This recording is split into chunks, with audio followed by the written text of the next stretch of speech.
It's an invisible, odorless, tasteless, toxic gas.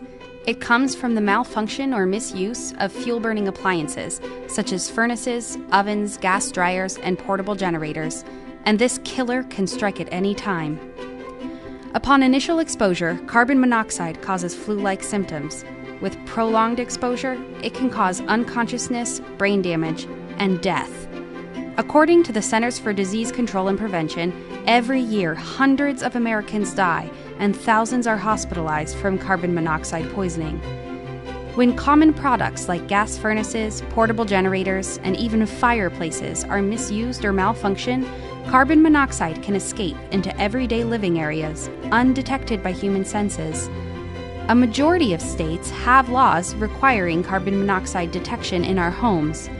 But these life-saving devices are critical for many other types of buildings to protect us where we work, study, and play.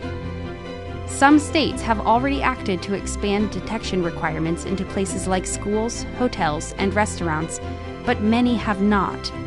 Where are carbon monoxide detectors required in your state? And more important, where aren't they? Contact your state legislators to find out if residents in your state are at risk. For more information, go to lifefiresafety.org.